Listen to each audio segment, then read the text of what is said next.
जय जगन्नाथ पिला माने आपण मानक आम चैनल को स्वागत। आज आम क्लास 8 सोशल साइंस चैप्टर 2 भारतर राजनीतिक मानचित्रर पुनर्गठनर समस्त प्रश्न और उत्तर सहज भाव में आलोचना करिबा। तेणु भिडियोटी को शेष पर्यंत देखंतु। चलंतु आरंभ करिबा। तो प्रथम प्रश्न कौन कहूँ पिला माने जे एही समय रे विदेशी आक्रमण एवं नूतन राजवंशर अभिद्य किपरि राजनीतिक सीमार पुनर्गठन करथिला। तो विदेशी जेतेबेले माने आक्रमण कले एवं नूतन राजवंशर अभिद्य होइतिला। तो एथिरे राजनीतिक सीमा रेखार पुनर्गठन कौन होइतिला? तो एही समय रे विदेशी आक्रमण एवं नूतन राजवंशर अभिद्य राजनीतिक सीमा रेखा को विशेष भाव पुनर्गठन करथिला। तो केउं उद्देश्य कहि जेतेबेले कि तुर्क अफगान एवं मोगल भली शक्ति माने साम्राज्य दिल्ली और सुल्तानी साम्राज्य और मोगल साम्राज्य प्रतिष्ठा करिथिला एवं पुरातन राज्य गुडी को कोन करा दियैथिला हटाई दिया जायथिला और विदेशी शासन को प्रतिहत करी विजयनगर साम्राज्य और ओहम राज्य एही भली आंचलिक राज्य गुडी को सृष्टि कराइथिला। तो पुराना राज्य गुडी को कोन कराइथिला हटाई दिया गला एवं नूतन राज्य गुडी को सृष्टि कराइ दिया जायथिला अभिद्य कराइथिला।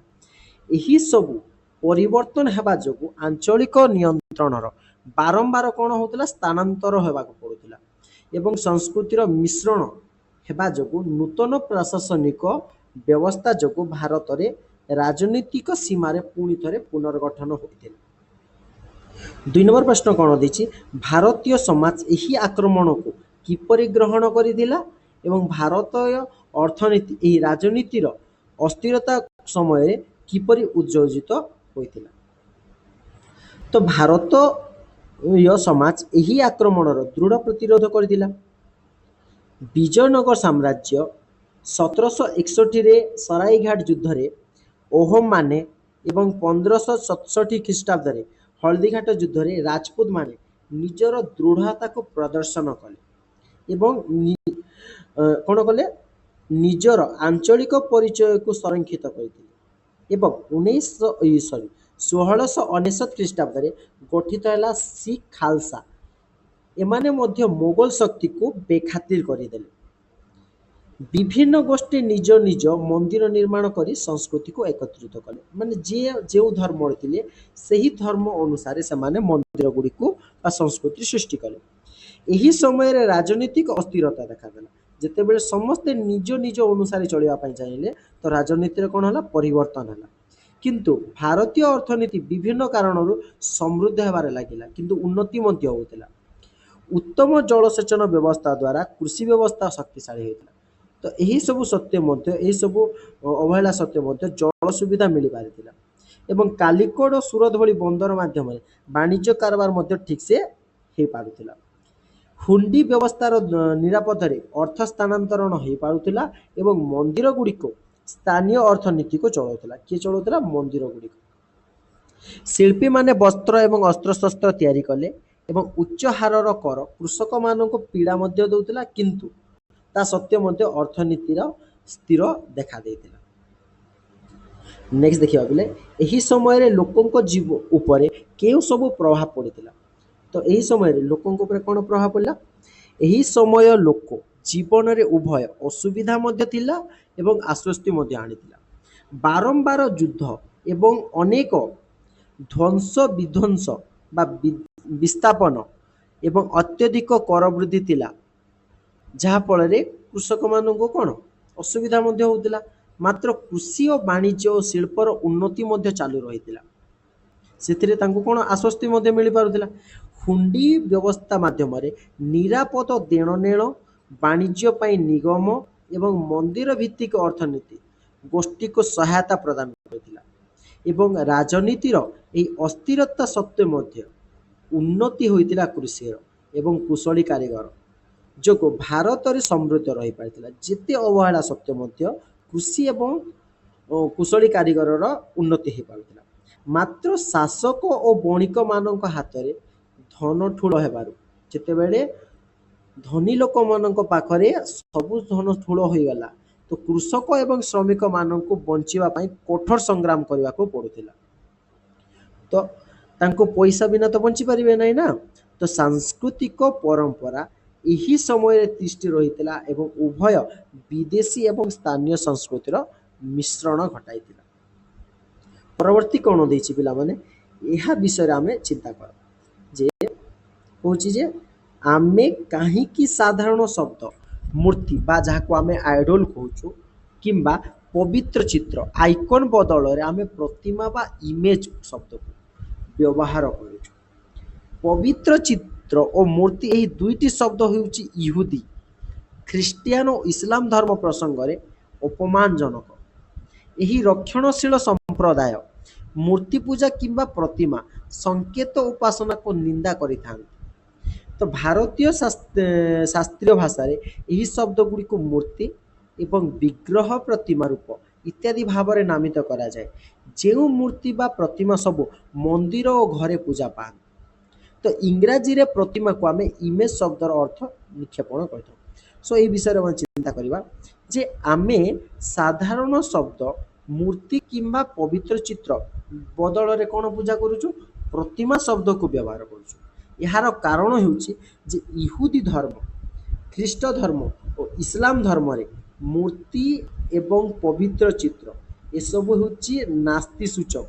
ନାସ୍ତି ସୂଚକ ମାନେ ତାର ଅସ୍ତିତ୍ୱ ନାହିଁ, କାରଣ ଏହି ଧର୍ମମାନଙ୍କରେ ମୂର୍ତ୍ତି ପୂଜାକୁ ନିନ୍ଦା କରାଯାଏ ଏବଂ ଭାରତୀୟ ପ୍ରାଚୀନ ଗ୍ରନ୍ଥ ଗୁଡ଼ିକରେ ବିଗ୍ରହ ମୂର୍ତ୍ତି ପାଇଁ ପ୍ରତିମା ଭଳି ଶବ୍ଦ ପାଇଁ ନିରପେକ୍ଷ ଶବ୍ଦ ବ୍ୟବହାର କରାଯାଉଥିଲା ଏବଂ ଏହା ଦ୍ୱାରା ଧର୍ମ ଗୁଡ଼ିକୁ ସମ୍ମାନ ପ୍ରଦର୍ଶନ କରାଯାଉଥିଲା। ନେକ୍ସଟ ଦେଖିବା, ତୁଗଲକ ସମୟରେ ମୁସନରୀ ନାୟକ କ'ଣ ଏବଂ ତେଲୁଗୁ ସମ୍ପ୍ରଦାୟର ମୁଖ୍ୟ ଏମିତି ପ୍ରାୟ 75 ଜଣ ଦଳପତି ମୁଖ୍ୟ ଏବଂ ଏକାଠି ହୋଇ ସେ ଅଞ୍ଚଳରେ ଏକ ରାଷ୍ଟ୍ରସଂଘ ଗଢ଼ି 1330 ରୁ 1336 ମଧ୍ୟରେ ଦିଲ୍ଲୀ ସୁଲତାନି ସେନାକୁ ପରାସ୍ତ କଲେ ଏବଂ ମହମ୍ମଦ ବିନ୍ ତୁଗଲକ ସୈନ୍ୟଙ୍କୁ ୱାରଙ୍ଗଲ, ଯାହାକୁ ଆମେ ଆଜିର ତେଲେଙ୍ଗାନା କହୁଛୁ, ସେଠାରୁ ବିତାଡ଼ିତ କରିଦେଲେ। ତ ତୁମେ କ'ଣ ସେ ସମୟରେ 75 ଜଣ ଦଳପତି ଜାତି ମୁଖିଆକୁ ଏକାଠି କରି ରାଷ୍ଟ୍ରସଂଘ ଗଢ଼ିବା ସହଜ କଥା କି? ତ ପିଲେ ଚତୁର୍ଦ୍ଦଶ ଶତାବ୍ଦୀରେ କ'ଣ ହେଉଥିଲା, 75 ଜଣ ଦଳପତିଙ୍କୁ ଏକାଠି କରି ରାଷ୍ଟ୍ରସଂଘ ଗଢ଼ିବା ସହଜ କଥା ନଥିଲା। କାରଣ ଗୋଟେ ଦୁଇଟା ବଂଶରେ ତ କ'ଣ ଲଢ଼େଇ ହେଉଛି।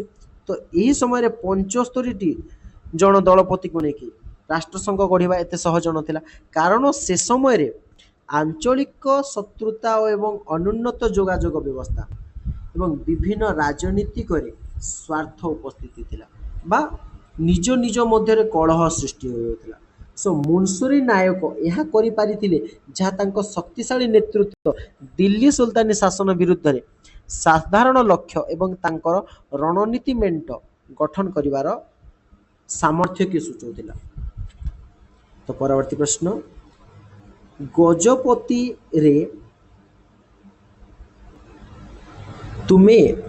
ଗଜପତିରେ ତୁମେ ପତି ଶବ୍ଦଟି ଲକ୍ଷ୍ୟ କରିଛ କି?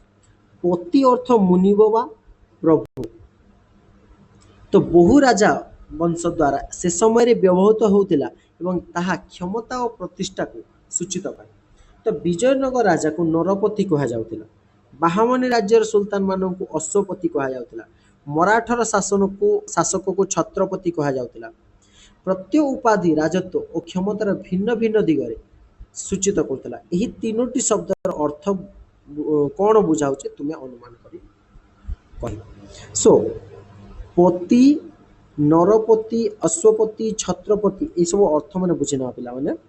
ସୋ ରାଜକୀୟ ଉପାଧିରେ ପତି ଶବ୍ଦର ବ୍ୟବହାର ରାଜକୀୟ କ୍ଷମତା ବା ପ୍ରତିଷ୍ଠାର ବିଭିନ୍ନ ଦିଗକୁ ପ୍ରତିଫଳିତ କରୁଥିଲା।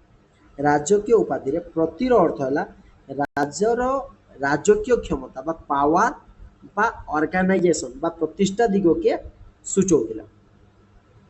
ବିଜୟନଗର ଶାସକଙ୍କ ଦ୍ୱାରା ନରପତି ଉପାଧି ଧାରଣ ସେମାନଙ୍କ ଲୋକମାନଙ୍କ ଉପରେ ଶାସନ ହୋଇଥିଲା। ନରପତି ମାନେ, ନରର ଅର୍ଥ ହେଲା ଲୋକମାନେ, ପତି ମାନେ, ପତିର ଅର୍ଥ ହେଲା ସ୍ୱାମୀ ବା ମୁନିବ, ଯାହାକୁ ଲିଡର କୁହାଯାଏ।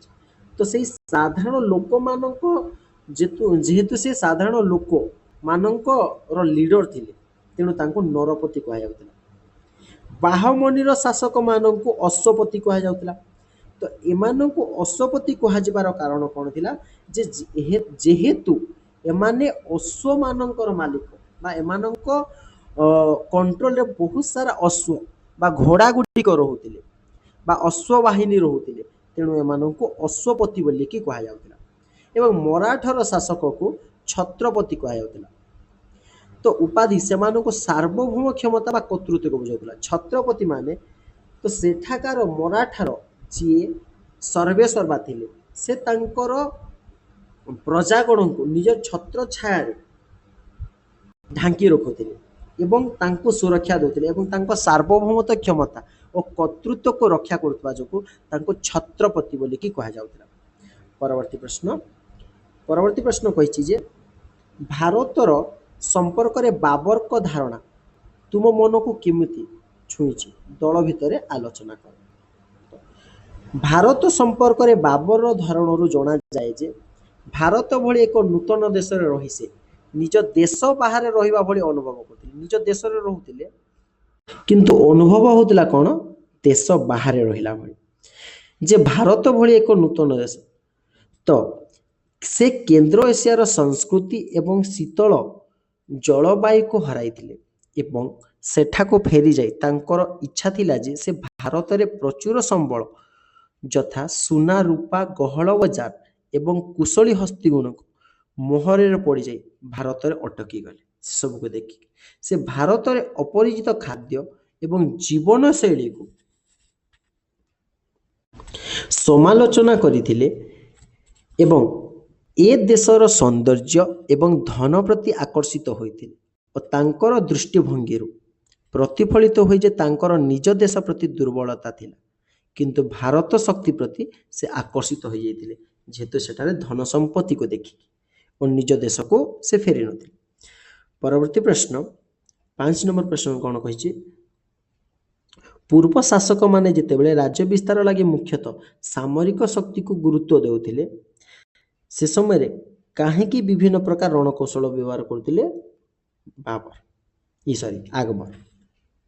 ତ ଅନ୍ୟ ରାଜାମାନେ ଯେତେବେଳେ ସାମରିକ ଶକ୍ତିକୁ ଗୁରୁତ୍ୱ ଦେଉଥିଲେ, ସେ କ'ଣ ରଣକୌଶଳକୁ ବେଶୀ ଧ୍ୟାନ ଦେଉଥିଲେ। ଆକବର କୂଟନୀତି, ବୈବାହିକ ସମ୍ପର୍କ ଏବଂ ସୁଲହ ଇକୁଲ ବା ଧର୍ମୀୟ ସହନଶୀଳତା ଆଦି ନୀତି ଅବଲମ୍ବନ କରି ରାଜ୍ୟ ବିସ୍ତାର କରିଥିଲେ। କାରଣ ସେ ହୃଦୟଙ୍ଗମ କରିଥିଲେ ଯେ ବିଭିନ୍ନ ପ୍ରକାର ଲୋକମାନେ ବସବାସ କରୁଥିବା ଭାରତ ଭଳି ଏକ ସାମ୍ରାଜ୍ୟକୁ ଶାସନ କରିବା ପାଇଁ ସାମରିକ ଶକ୍ତି ଯଥେଷ୍ଟ ନୁହେଁ। ଯେହେତୁ ଏଠାରେ ଭିନ୍ନ ଭିନ୍ନ ପ୍ରକାର ଲୋକ ରହୁଛନ୍ତି, ଶାସନକୁ ସେହି ଅନୁସାରେ ଚଳାଇବାର ଅଛି, କେବଳ ସାମରିକ ଶକ୍ତି ସେଥିପାଇଁ ଯଥେଷ୍ଟ ନଥିଲା। ସେ ଅନୁଧ୍ୟାନ କରିଥିଲେ ଯେ ପୂର୍ବରୁ ଦିଲ୍ଲୀର ସୁଲତାନ ମାନେ ସାମରିକ ଶକ୍ତି ଉପରେ ନିର୍ଭର କରୁଥିଲେ। ସର୍ବଦା ଅସ୍ଥିରତା ଏବଂ ବିଦ୍ରୋହ ଦେଖାଯାଉଥିଲା। ଯେତେବେଳେ କ'ଣ ସାମରିକ ଶକ୍ତିକୁ ପ୍ରଭାବ ଦେଖିଲେ ବହୁତ ସାରା ଅସ୍ଥିରତା ଦେଖାଯାଉଛି, ତ ପୁଣି ସେ ବାରମ୍ବାର ସେହି ଭୁଲକୁ କରିବା ପାଇଁ ଚାହୁଁନଥିଲେ। ଆକବର ଏହି ଶିକ୍ଷା ଲାଭ କରି ରାଜପୁତ ଭଳି ଗୋଷ୍ଠୀକୁ ଆନୁଗତ୍ୟ ଲାଭ କରିବା ପାଇଁ ତଥା ସାମ୍ରାଜ୍ୟରେ ସ୍ଥିରତା ଆଣିବା ପାଇଁ ବିଭିନ୍ନ ପ୍ରକାର ପ୍ରଣାଳୀ ମାନେ ଅବଲମ୍ବନ କରିଥିଲେ। ନେକ୍ସଟ ଦେଖିବା ପିଲାମାନେ, ଆମେ ଦେଖିଲେ ଯେ ଦିଲ୍ଲୀ ସୁଲତାନର ହାରାହାରି ରାଜତ୍ୱ ପ୍ରାୟ କାଳ 9 ବର୍ଷ। ତ ଏହା ମୋଗଲ ସମ୍ରାଟମାନଙ୍କ କ୍ଷେତ୍ରରେ 27 ବର୍ଷ। ଆଉରଙ୍ଗଜେବଙ୍କ ପର୍ଯ୍ୟନ୍ତ ଆମେ ଯଦି ସବୁ ମୋଗଲ ସମ୍ରାଟଙ୍କ ବିଷୟରେ ବିଚାର କରିବା, ତେବେ ଏହା 16 ବର୍ଷ। 19ବିଂଶ ଶତାବ୍ଦୀର ଶେଷ ଯାଏ ଏହି ରାଜତ୍ୱ କାଳର ବର୍ଷ ଗୁଡ଼ିକ ବିଷୟରେ କ'ଣ ଭାବୁଛ? ଦିଲ୍ଲୀ ସୁଲତାନ ମାନଙ୍କ ହାରାହାରି ରାଜତ୍ୱ ପ୍ରାୟ 9 ବର୍ଷରୁ ଏହା ପ୍ରତିଫଳିତ ହୁଏ ଯେ ସେମାନଙ୍କ ସମୟରେ ରାଜନୀତି ଅସ୍ଥିରତା ଏବଂ ସିଂହାସନର ଆହରଣ ଜନିତ ହିଂସା ଏବଂ ରକ୍ତପାତ ବାରମ୍ବାର ଘଟୁଥିଲା।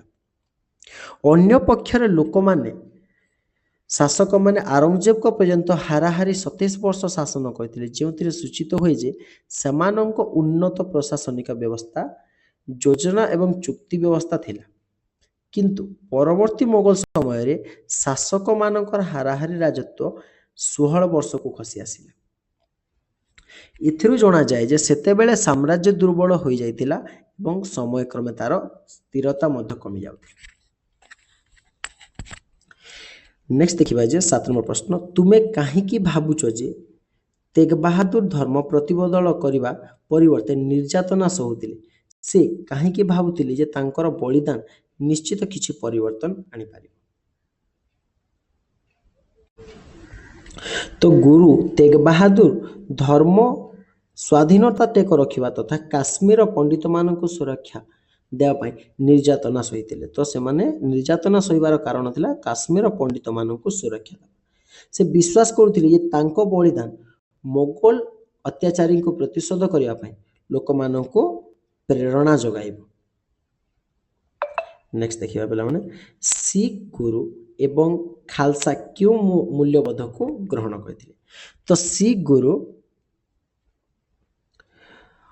ସାହସିକତା, ନ୍ୟାୟ ସମାନତା ଏବଂ ନିଃସ୍ୱାର୍ଥପର ସେବା ମୂଲ୍ୟବୋଧକୁ ଗ୍ରହଣ କରିଥିଲେ ଏବଂ ସେମାନେ ଧର୍ମୀୟ ସ୍ୱାଧୀନତା ରକ୍ଷା କରିବା ପାଇଁ ବଦ୍ଧପରିକର ଥିଲେ ଏବଂ ଅତ୍ୟାଚାର ବିରୁଦ୍ଧରେ ସଂଗ୍ରାମ ଏବଂ ଦୁର୍ବଳ ସୁରକ୍ଷା ଦେବା ସହିତ ନିଜର ଅନୁଚରମାନଙ୍କ ମଧ୍ୟରେ ଏକତା ଏବଂ ନୈତିକ ଶକ୍ତିର ପ୍ରସାର କରିବା ପାଇଁ ସେମାନଙ୍କ ଲକ୍ଷ୍ୟ ଥିଲା। ନେକ୍ସଟ ଦେଖିବା ଯେ ଆଜିର ଦିନରେ ସେମାନେ କେତେ ପ୍ରାସଙ୍ଗିକ? ଏହି ମୂଲ୍ୟବୋଧକୁ ଗୁରୁତ୍ୱକୁ ଆଜି ମଧ୍ୟ ରହିଅଛି କାରଣ ସେଗୁଡ଼ିକ ସମସ୍ତଙ୍କୁ ନ୍ୟାୟୋଚିତ ଭାବରେ ବ୍ୟବହାର କରିବାର, ମତଭେଦକୁ ସମ୍ମାନ କରିବା ଏବଂ ଅନ୍ୟମାନଙ୍କୁ ସାହାଯ୍ୟ କରିବା ପାଇଁ ଶିକ୍ଷା ଦିଏ, ଯାହା ଏହା ଅପେକ୍ଷାକୃତ ଭଲ ଏବଂ ଶାନ୍ତିପୂର୍ଣ୍ଣ ବିଶ୍ୱ ପ୍ରତିଷ୍ଠା କରିବାରେ ମଧ୍ୟ ସାହାଯ୍ୟ କରିଥାଏ।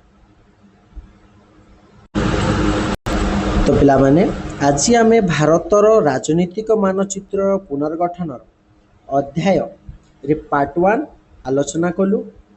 ତ ବାକି ପ୍ରଶ୍ନ ଓ ଉତ୍ତର ଆମେ ପାର୍ଟ 2ର ଭିଡ଼ିଓରେ ଆମେ ଦେଖିବା। ତ ଭିଡ଼ିଓଟି ଭଲ ଲାଗିଥିଲେ ଲାଇକ୍, ସେୟାର ଏବଂ ସବସ୍କ୍ରାଇବ୍ କରନ୍ତୁ। ଜୟ ଜଗନ୍ନାଥ ପିଲା।